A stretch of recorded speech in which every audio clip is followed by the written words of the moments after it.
Hello Year 11 and welcome to our next video here for linear functions. We are looking here at direct linear variation. In a lot of ways, this is like a linear model that has a y-intercept of 0. In a lot of ways, this is simpler than what we've been doing. Now, linear as before means a straight line.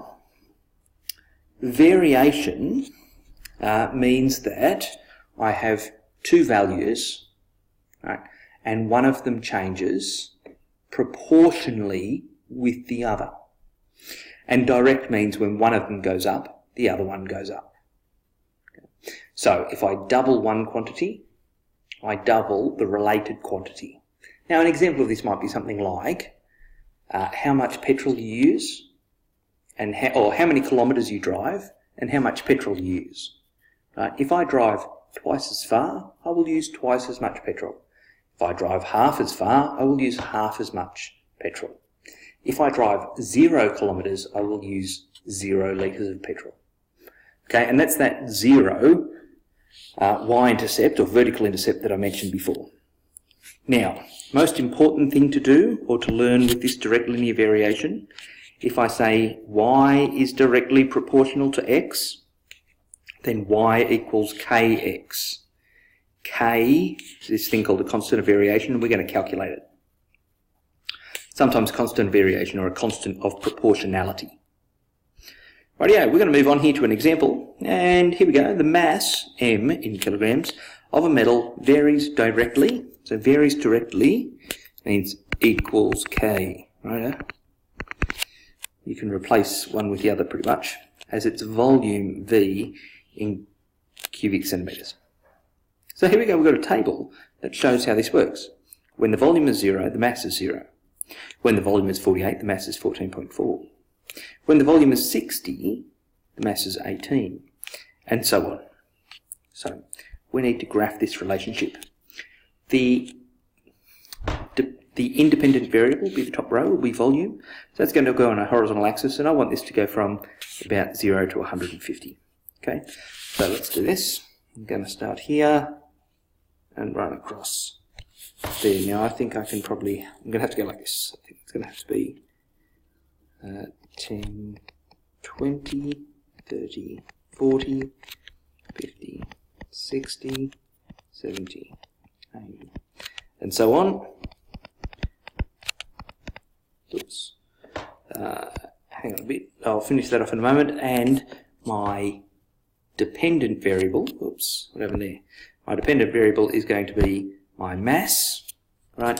That needs to go up as far as 42. So I'm going to do this. I'm just going to pause for a tick. I'll be back. Okay, here's my axes. Now you can see they're spaced out evenly, right? I've got a consistent scale there on my horizontal, and on my vertical I've labelled my axes with volume and mass. Yep. And now I need to plot these points. So direct linear variation should always pass through the origin, so that's one of my points, 0, 0. Next up, I need to go across 48 and up 14.4. So 48 is about here, 14.4 is going to be about here. Oops. And that's my second one there.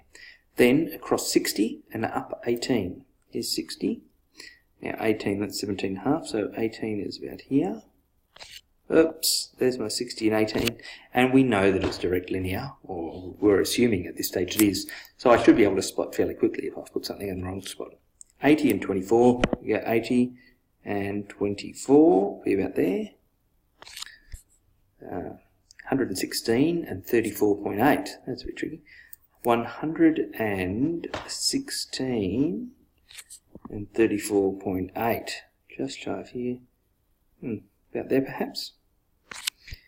And finally 140, 42. There's my 140 and my 42. Oh, that's higher than I thought. 42 is about there. Right, so I've got those points, and hopefully a lovely straight line, which I'm going to have to freehand, but you would definitely use a ruler. Right. You would definitely use a ruler and draw that as beautifully and neatly as you can. Right, there is my relationship. That's A done. Find the equation for m in terms of v. Now, that means that m equals kv. Righto. it's directly proportional to means equals k. So m is directly proportional to v means m equals kv. Then we substitute in two numbers. I'm not likely to use something with the decimals here. You can't use the zeros, right? Anything except for the zeros. I think the 80 and 24, they're numbers that I find fairly easy to work with. So I'm going to say that 24 equals k times 80. Therefore, k is 24 over 80. K equals, well, I can divide both those by 8, and I reckon I get 3 over 10, or 0.3. So there we go. That's sort of like our gradient in a lot of ways, and a y-intercept of 0. But our constant of proportionality is 0.3, which means that my equation, I'm not finished yet. Therefore, m equals 0.3 v. And that's like a formula for calculating the mass for any given volume. All good? Rightio. Well, find the mass of this volume of metal. So if V equals 212, then my mass is 0.3 times 212 equals 636.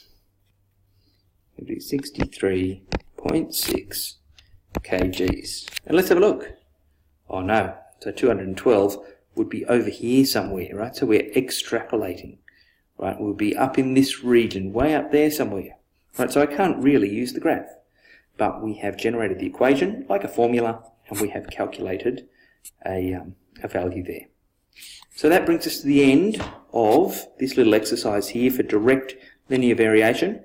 Big thing to remember, where it says varies directly, replace or is directly proportional to, right, replace that language with equals k, substitute a pair of values in, evaluate k, and then you have your formula.